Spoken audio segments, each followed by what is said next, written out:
Hello friends, sweet and Sawar love stories channel पर आप सबका फिर से वेलकम। रेसिपी ऑफ लव का ये 5th पार्ट है। आई होप आप लोगों को ये फ़ैन फिक्शन अच्छी लग रही है। इस फ़ैन फिक्शन को मैं ज़्यादा बड़ी नहीं करूँगी और 1-2 पार्ट में ही ये फ़ैन फिक्शन ख़त्म हो जाएगी। वुईवुक्शा शर्ट बदल कर बेड पर जाकर बैठा। कल रात तुम सोए नहीं थे? उसने पूछा। देर रात को जब आपका बुखार कम हो गया था तब मैं भी सो गया था, लानवांगजी जवाब देते हुए वुईवुक्शा के सामने आकर रुका। वुईवुक्शा ने उसे अपनी तरफ खींचा। कहाँ सोए थे तुम? मैं उस साइड सोया था, मैं उधर ही सोता हूँ, लानवांगजी ने वुईवुक्शा को हग करते हुए कहा। मैं हमेशा इधर सोता हूँ, वुईवुक्शा ने कहा। वांगजी, तो हम ऑलरेडी साथ सो चुके हैं। हाँ, मैं तो डर गया था, कोई मेरे पास सो रहा है ये महसूस होते ही मैं चौंक कर उठ गया था। फिर मैंने देखा कि वो आप हो, लानवांगजी ने वुईवुक्शा के बालों को उलझाते हुए कहा। उसके बाद क्या हुआ? क्या तुमने मेरा फ़ायदा उठाया था? वुईवुक्शा ने पूछा। फ़ायदा क्यों उठाऊंगा? लानवांगजी ने कहा। आप बीमार थे, मैं आपकी केयर कर रहा था। वुईवुक्शा ने उसे खींचकर बेड पर अपने साथ लेटा लिया। फिर वो पलटकर उसके ऊपर आ गया। लानवांगजी, तुम अपने नाम की तरह ही सुंदर हो। अच्छा, कहाँ से सुंदर हूँ मैं? लानवांगजी ने शर्मा कर पूछा। वुईवुक्शा लानवांगजी के दोनों हाथों को पकड़कर उसके सर के ऊपर ले गया और फिर हाथों को बेड पर प्रेस करके कहा, अच्छे से देखने दो। तुम्हारे बाल, तुम्हारा फोरहेड, तुम्हारे आईब्रोज, तुम्हारी आँखें, तुम्हारा नाक, तुम्हारे गाल, तुम्हारे होंठ। वुईवुक्शा की नज़र उसके होंठों के ऊपर रुक गई देखकर लानवांगजी को लगा कि वो उसे किस करने वाला है। उसे डर लगने लगा, ये उसका पहला किस होने वाला है। उसने अपनी आंखें बंद कर ली और वो वुईवुक्शा के एक्शन का इंतज़ार करता रहा। उसका एक्सप्रेशन देखकर वुईवुक्शा को हंसी आई। उसने धीरे से उसके फोरहेड पर किस किया। लानवांगजी ने आंखें नहीं खोला। उसे लगा कि वुक्शा कुछ और करने वाला है, पर वुक्शा ने कुछ और नहीं किया। लानवांगजी के टेंस्ड चेहरे को देखकर उसने कहा, अभी तो तुम कह रहे थे कि अगर मैं बोलूँगा तो तुम मेरे साथ सो जाओगे। तुमने इरादा बदल लिया है क्या? नहीं तो, लानवांगजी ने आंखें खोलकर जवाब दिया, पर उसकी आंखों में डर साफ दिख रहा था। बदलना भी मत, अब से उतने दूर मत सोना, हर रात मेरी बाहों में सोना। पर मुझे लगता है कि हमें अभी एक दूसरे को और अच्छे से जान लेना चाहिए। तुम्हारे सामने तो और बहुत सारे ऑप्शंस होंगे, मुझे चूज़ करके बाद में तुम्हें कोई रिग्रेट नहीं होनी चाहिए, वुईवुक्शा ने कहा। आपको पाना तो मेरा सपना था, मुझे कभी कोई रिग्रेट नहीं होगी, लानवांगजी ने कहा। तो मैं आज से ही तुम्हारे साथ रहने आ जाऊं? वुईवुक्शा ने पूछा। सेफ हुई? लानवांगजी ने कहा। हमारा रिश्ता कैसा होने वाला है? बहुत प्यारा, वुईवुक्शा ने मुस्कुरा कर कहा। मैं तुम्हें बहुत प्यार दूंगा। मेरा मतलब है कि हम दोनों के रिश्ते का क्या नाम होगा? लानवांगजी ने पूछा। अभी तो तुमने कहा कि तुम मेरे बॉयफ्रेंड बनोगे, वुईवुक्शा हैरान होकर बोलता है। हाँ, बॉयफ्रेंड तो बन जाऊंगा, पर हमारा रिश्ता रोमांटिक होगा या सिर्फ सेक्सुअल? लानवांगजी ने पूछा। मुझे तुमसे सिर्फ सेक्स नहीं चाहिए, मैं तुम्हारे साथ वो सब करना चाहता हूँ जो लोग प्यार में करते हैं। कुछ दिन रोमांस के बाद जब तुम थोड़े बड़े हो जाओगे तब हम तुम्हारी माँ से परमिशन लेने जाएंगे। जैसे ही वो हाँ बोलेगी मैं हमारे रिश्ते को मैरिटल बना दूंगा। चलेगा ना? वुईवुक्शा ने पूछा। आप मुझसे शादी करना चाहते हो? लानवांगजी ने पूछा। मैं ज़िंदगी भर तुम्हारे साथ रहना चाहता हूँ, वुईवुक्शा ने कहा। वो कुछ और भी बोलना चाहता था, पर उसके ड्राइवर ने उसी टाइम लानवांगजी को कॉल कर लिया। लानवांगजी ने उसे बताया कि वुईवुक्शा अब ठीक है, पर अभी उसे लेने के लिए आने की ज़रूरत नहीं है। आप खुद लंच करके फिर हमारे लिए खाना लेकर आ जाना। लंच करके मैं आपके साथ सेफोई का सामान लेने जाऊंगा। आज से सेफोई इस घर में ही रहेंगे। फ़ोन में बात करते हुए लानवांगजी उठकर बैठ गया था। वुईवुक्शा ने उसे पीछे से हग किया। कॉल डिस्कनेक्ट होने के बाद उसने कहा, वांगजी, तुम्हें मेरे बारे में एक चीज़ पता नहीं है। क्या? लानवांगजी ने पूछा। मुझे कभी कभी बहुत ज़्यादा गुस्सा आ जाता है और गुस्से में मैं बहुत डांट देता हूँ। अगर मैंने तुम्हें कभी डांट दिया तो तुम नाराज़ मत होना, वुईवुक्शा ने कहा। अब मुझसे प्यार करते रहोगे तो मैं आपसे नाराज़ नहीं होऊंगा, लानवांग जी ने कहा। तो उसी दिन से लानवांग जी और वुक्शा का कोहैबिटेशन शुरू हो गया। वुक्शा का सारा सामान और दोनों बिल्लियाँ घर वापस आ गए। अब लानवांग जी हर रोज़ टेस्टी खाना खाने लगा। वुक्शा अपने रेस्टोरेंट के लिए निकलने से पहले पूरे दिन का खाना बना कर जाता है। साथ में वो लानवांग जी के लिए हेल्दी ड्रिंक्स भी बना कर रखता है। लानवांग जी पहले की तरह साफ़ सफाई करता है और बिल्लियों की देखभाल करता है। लानवांग जी ने जितना सोचा था वुक्शा उसे उससे ज़्यादा प्यार देने लगा। लानवांग जी को सब कुछ सपनों जैसा लगने लगा। उसने जितना सोचा था वुक्शा उससे ज़्यादा रोमांटिक है और बहुत ज़्यादा हॉट भी। लानवांग जी एक स्पोर्ट्समैन है। उसने सोचा था कि वुक्शा को झेलना उसके लिए कोई बड़ी बात नहीं होगी। पर जिस रात वो दोनों एक हुए उसके अगले दिन लानवांग जी को प्रैक्टिस से छुट्टी लेनी पड़ी। सुबह जब क्रिस्टल उन दोनों को नींद से उठाने आई तब वो बहुत देर तक लानवांग जी को देखती रही और फिर उसके पास जाकर लेट गई। लानवांग जी बहुत देर तक बेड पर ही था और क्रिस्टल भी पूरे टाइम तक उसके साथ चिपक कर ही लेटी रही। वुक्शा भी रेस्टोरेंट ना जाकर लानवांग जी की देखभाल करना चाहता था, पर लानवांग जी ने उसे जाने के लिए कहा। मैं इतना कमज़ोर नहीं हूँ कि मुझे आपकी केयर की ज़रूरत पड़ेगी। खुद को स्ट्रांग साबित करने के लिए वो डाइनिंग टेबल पर आकर बैठ गया। लानवांग जी का फेवरेट ड्रिंक उसके सामने रखते हुए वुक्शा ने कहा, तुम कमज़ोर नहीं हो, मैं ही थोड़ा रफ हो गया था। डार्लिंग, लानवांग जी ने वुक्शा को हग करते हुए कहा, मुझे बहुत अच्छा लग रहा था। पिछली रात जब वो दोनों पहली बार सेक्स कर रहे थे तब लानवांग जी सेफ होई करे जा रहा था। वुक्शा को वो बिल्कुल भी अच्छा नहीं लग रहा था। उसे ऐसा लग रहा था कि जैसे वो किसी शो में या इवेंट में है जहाँ लोग उसे फॉर्मली एड्रेस कर रहे हैं। अपने बेड पर अपने बॉयफ्रेंड के साथ प्यार करते हुए वो नाम सुनना उसे बहुत अजीब लग रहा था। वांग जी को जब उसने अपनी प्रॉब्लम बताई तब वांग जी को अपनी गलती समझ आई। उसे वो इतना अजीब नहीं लग रहा था क्योंकि उसने तो सिर्फ वही से ही प्यार किया था। पर वुक्शा के फीलिंग्स को समझते हुए उसने तुरंत उसे डार्लिंग बोलना शुरू कर दिया। वुक्शा को लगा कि लानवांग जी के मुंह से हबी सुनना उसे ज़्यादा अच्छा लगेगा, पर उसके लिए शायद अभी उसे 2-3 साल वेट करना पड़ेगा। फ़िलहाल के लिए लानवांग जी के सिडक्टिव वॉइस में डार्लिंग भी अच्छा लग रहा है।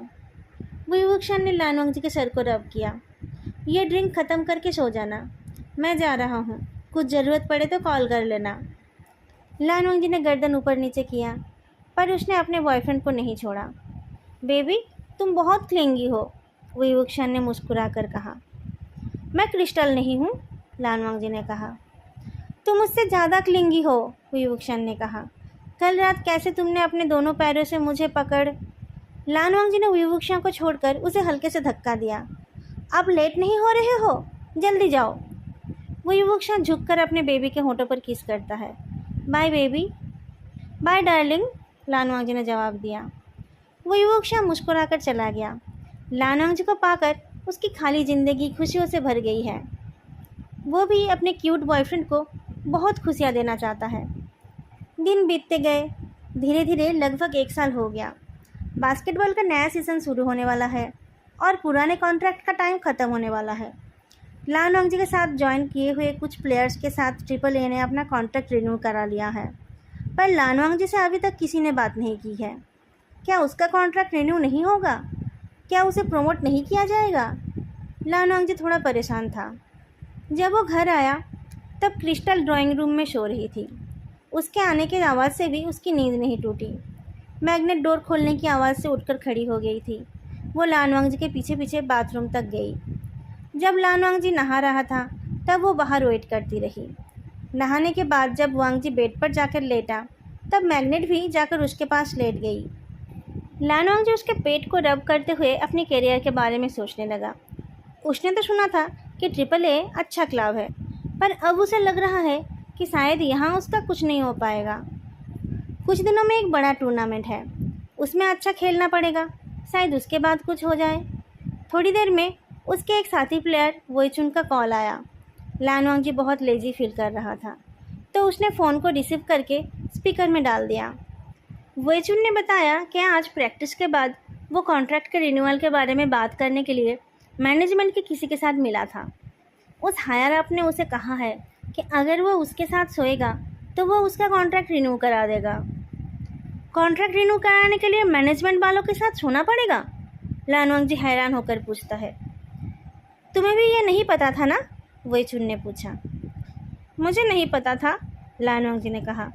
मैं तो ये सोचकर हैरान हो रहा था कि जिन लोगों का कॉन्ट्रैक्ट रिन्यू हो गया है, मैं और तुम उन लोगों से अच्छा खेलते हैं, तो इस वजह से हम लोगों को छोड़कर उन लोगों का कॉन्ट्रैक्ट रिन्यू हुआ।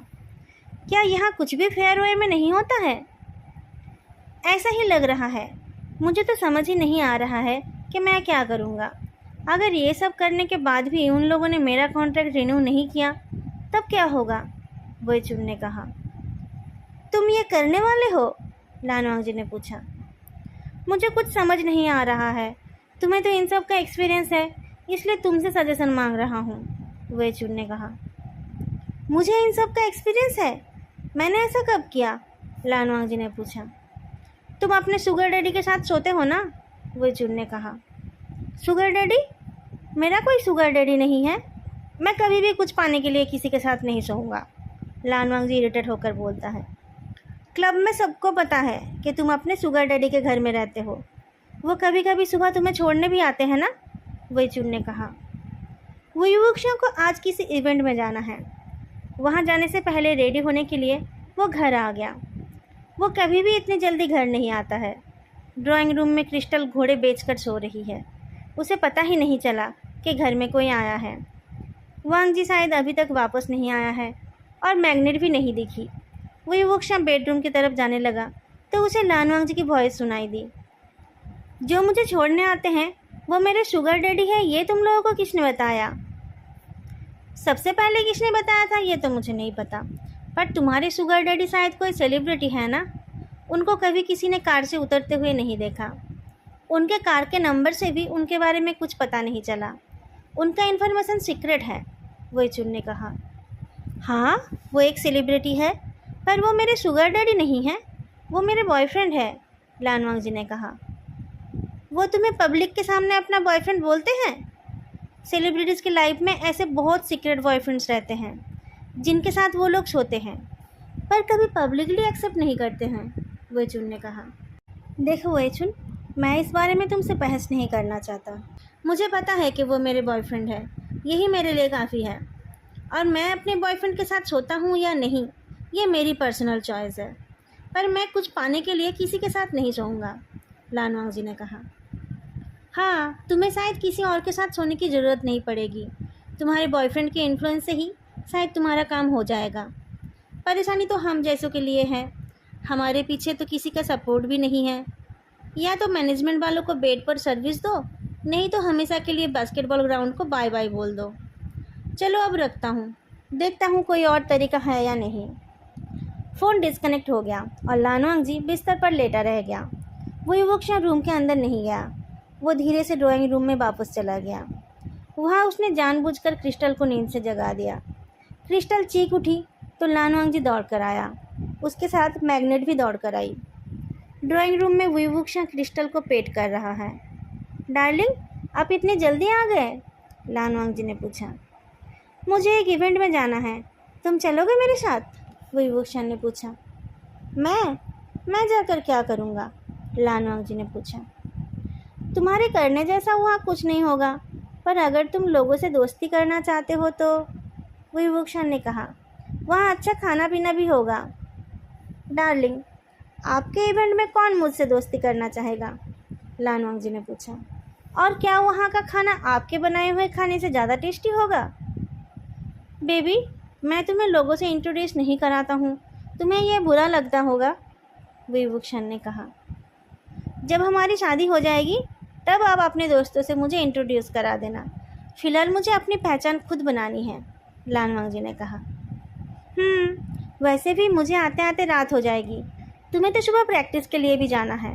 तुम खाना खाकर सो जाना, मेरे लिए वेट मत करना, विवुक्षण ने कहा। लानवांग जी ने कहा। बेबी, एक बार बेडरूम चलकर मेरे लिए सूट निकाल दोगे? तब तक मैं नहा लूँगा, विवुक्षण ने कहा। लानवांग जी ओबीडियंटली अपने बॉयफ्रेंड के लिए कपड़े निकालने लगा। अच्छा हुआ कि उक्षियों को उसकी बातें सुनाई नहीं दी। वो सुनते तो उन्हें बुरा लगता। लानवांग जी को भी बुरा लग रहा है। तो क्लब में उसकी ये इमेज है। लोगों की नज़र में वो किसी सेलिब्रिटी का बेड पार्टनर है। टूर्नामेंट का टाइम होने लगा। कुछ और लोगों का कॉन्ट्रैक्ट रिन्यू हो गया, पर क्लब वालों ने लान वांगजी को उसके कॉन्ट्रैक्ट के बारे में कुछ नहीं कहा। उसने भी किसी से बात नहीं की, क्योंकि उसे वो सब गंदी बातें नहीं सुननी हैं। वही वुक्षा के साथ वो सोता है क्योंकि वो खुद उसे चाहता है। किसी और को उसे छूने की इजाज़त वो कभी नहीं देगा। उस दिन जब वही वुक्षा ने लान वांगजी को फ़ोन पर बात करते हुए सुना, तब उसे बहुत बुरा लगा। वो लान वांगजी के साथ अपने रिश्ते का ढिंढोरा नहीं पीटता है, पर वो उस बात को छुपाना भी नहीं चाहता है। उसके सारे एम्प्लॉयज़ को लान वांगजी के बारे में पता है, पर अभी लान वांगजी की उम्र कम है। वो अभी तक एस्टेब्लिश भी नहीं हुआ है। इस टाइम किसी सेलिब्रिटी के साथ उसका नाम जुड़ जाना उसके लिए ठीक नहीं है। और सबसे बड़ी बात यह है कि लान वांगजी ने अभी तक अपनी माँ से इस रिश्ते के बारे में बात नहीं की है। उन्हें कहीं और से पता चलेगा तो उन्हें कैसा लगेगा। वही वुक्षा ने एक दो बार लान वांगजी से उसके कॉन्टैक्ट के बारे में पूछा। उसने ये भी पूछा कि उसे कोई मदद चाहिए या नहीं। लान वांगजी ने उसे बताया कि आने वाले बड़े टूर्नामेंट में अच्छा खेलने से उसका कॉन्ट्रैक्ट रिन्यू हो जाएगा। वही वुक्षा ने भी उससे ज़्यादा कुछ नहीं पूछा। उसे अपने बेबी पर पूरा भरोसा है। लान वांगजी ने बहुत अच्छे से प्रैक्टिस किया और टूर्नामेंट के फर्स्ट मैच में उसने बहुत अच्छा खेला। ट्रिपल ए फर्स्ट मैच जीतकर सेकेंड राउंड में चला गया। सब लोग लान वांगजी की तारीफ़ करने लगे। आगे के मैचेस में भी उसने अच्छा खेला। ट्रिपल ए फाइनल में पहुंच गया। वही वुक्षा उसका मैच देखने जाना चाहता था। लान वांगजी भी चाहता था कि वो जाए, पर उसके बारे में फैले हुए रूमर्स की वजह से उसने वही वुक्षा को जाने के लिए मना कर दिया। वही वुक्षा रेस्टोरेंट में बैठकर ही टीवी पर सारी मैचेस देखता रहा। फाइनल मैच में लान वांगजी को पूरा टाइम खेलने नहीं दिया गया। उसे सेकेंड हाफ में ही खेलने का मौका मिला। वही चुन के साथ भी वैसा ही हुआ। पूरे टूर्नामेंट में अच्छा खेलने के बावजूद उसे भी पूरा खेलने का मौका नहीं दिया गया। दोनों ही अपने अपने फ्यूचर को लेकर परेशान हो गए। वो दोनों ठीक से खेल नहीं पाए। ट्रिपल ए बहुत बुरी तरीके से हार गया। वही वुक्षा को लान वांगजी की बहुत फिक्र हो रही थी। मैच में उसकी ख़राब परफॉर्मेंस और मैच हार जाना देखकर वो श्योर हो गया था कि ट्रिपल ए लान वांगजी का कॉन्ट्रैक्ट रिन्यू नहीं कराएगा। उसने लान वांगजी को कॉल किया, पर उसका कॉल कनेक्ट नहीं हुआ।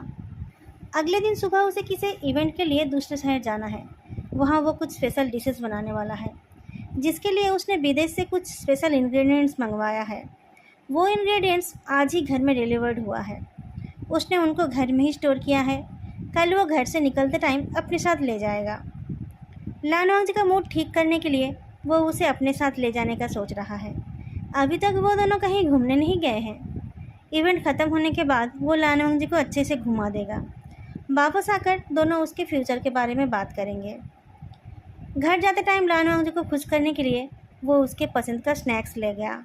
आज वो अपने बेबी को बहुत पैम्पर करने वाला है। पर घर पहुंचते ही उसका दिमाग ख़राब हो गया। लान वांगजी, जो बहुत रेयरली खाना बनाता है, आज खाना बना रहा है। और खाना बनाने के लिए उसने वही वुक्षा के मंगवाए हुए इंग्रेडिएंट्स को इस्तेमाल किया है। ये क्या किया तुमने? सारी चीज़ों को बर्बाद कर दिया। वही वुक्षा गुस्से से चीख उठा। मैंने बर्बाद नहीं किया, मैं खाना बना रहा हूँ, लान वांगजी ने कहा। वांगजी, तुम्हें इन इंग्रेडिएंट्स का कीमत भी पता है? कितनी मुश्किल से कल के इवेंट के लिए मैंने ये सब अरेंज किया था, वही वुक्षा ने गुस्से से कहा। लान वांगजी को पहले से ही पता था कि वही वुक्षा गुस्से में बहुत डांटते हैं, इसलिए वो नाराज़ नहीं हुआ। उसने उसे शांत करने की कोशिश की। डार्लिंग, आई एम सॉरी, मुझे पता नहीं था, पर मैंने पूरा यूज़ नहीं किया। देखिए, ये सब बचा है। पर तुमने ये सब यूज़ किया ही क्यों? खाना तो हर रोज़ मैं ही बनाता हूँ ना, तुम्हें किचन में आने की ज़रूरत ही क्या थी? वही वुक्षा ने कहा। लान वांगजी वही वुक्षा का हाथ पकड़ता है। मैं डिनर के लिए कुछ स्पेशल बनाना चाहता था। वही वुक्षा ने उससे अपना हाथ छुड़ा लिया। क्या स्पेशल बनाया है तुमने? ये, जब तुम्हें पता है कि तुम्हें कुकिंग नहीं आती तो तुम्हें करने की ज़रूरत ही क्या थी? और तुम्हें एक बार भी नहीं लगा कि इन चीज़ों को यूज़ करने से पहले तुम्हें मुझसे पूछ लेनी चाहिए? तुम्हें ठीक से खाना बनाना आता तो है नहीं, तुम चले स्पेशल डिश बनाने। कभी कुछ करने से पहले अपना दिमाग को भी तो यूज़ कर सकते हो ना? या फिर वो चीज़ तुम्हारे पास है ही नहीं? बिना जाने बिना पूछे तुमने ये सब वेस्ट कर दिया। लान वांगजी चुप हो गया। इतना डांट खाकर उसे बहुत बुरा लगने लगा। उसे और ज़्यादा बुरा लग रहा है क्योंकि आज वो अपने साथ वेचुन को डिनर के लिए लाया है। वोइचुन को तो ऐसे भी लगता है कि इस घर में वो बस एक कीप है। सेफोई उसे ऐसे डांटेंगे तो उसके सामने उसकी क्या इज्जत रह जाएगी।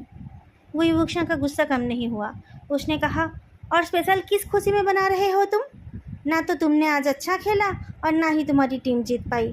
अच्छा क्या हुआ है तुम्हारे साथ? मुझे 2 साल का कॉन्ट्रैक्ट मिला है।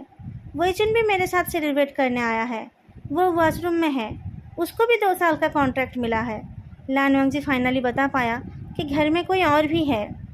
वोइचुन वॉशरूम में था। उसे युवक्षा की आवाज़ सुनाई दे रही थी। उसे ठीक से समझ नहीं आया कि क्या हुआ, पर वह वॉशरूम से नहीं निकला। वोइचुन, ये नाम सुनते ही युवक्षा को उस शाम की बातें याद आ गई। उस दिन ये दोनों फ़ोन पर बातें कर रहे थे कि मैनेजमेंट वालों के साथ सोने पर ही इनका कॉन्ट्रैक्ट रिन्यू हो पाएगा। आज के परफॉर्मेंस के बाद इनका कॉन्ट्रैक्ट रिन्यू कैसे हुआ? मैच के बाद युवक्षा ने लान वंगजी को बहुत बार फ़ोन किया था, पर उस टाइम उसका फ़ोन लग नहीं रहा था। क्या वो उस टाइम किसी को खुश कर रहा था? वो युवक्षा का दिमाग गर्म था। वो कुछ ठीक से सोच नहीं पा रहा था। उसे लगा अगर वह अब लान वंगजी के सामने रहेगा तो उसे हर्ट कर देगा। वो जल्दी से बेडरूम के अंदर चला गया। लान वंगजी ने चैन की सांस ली, पर अगले ही पल उसने देखा कि युवक्षा अपना लगेज लेकर निकल कर आ रहा है। कहाँ जा रहे हो आप? उसने पूछा। युवक्षा ने किचन से बचे हुए इंग्रेडिएंट्स उठा लिया। मैं आउट ऑफ स्टेशन जा रहा हूँ, पता नहीं कब आऊँगा। युवक्षा के चले जाने के बाद वोइचुन वॉशरूम से निकल आया। लान वंगजी तब तक पत्थर बन गया था। दोस्तों, आज का ये पार्ट मैं यहीं पर ख़त्म कर रही हूँ। आई होप आप लोगों को आज का ये पार्ट भी अच्छा लगा है। तो फिर बताइए आप लोगों को ये कैसा लगा। आज के लिए इतना ही, फिर मिलेंगे अगले वीडियो में। तब तक के लिए बाय।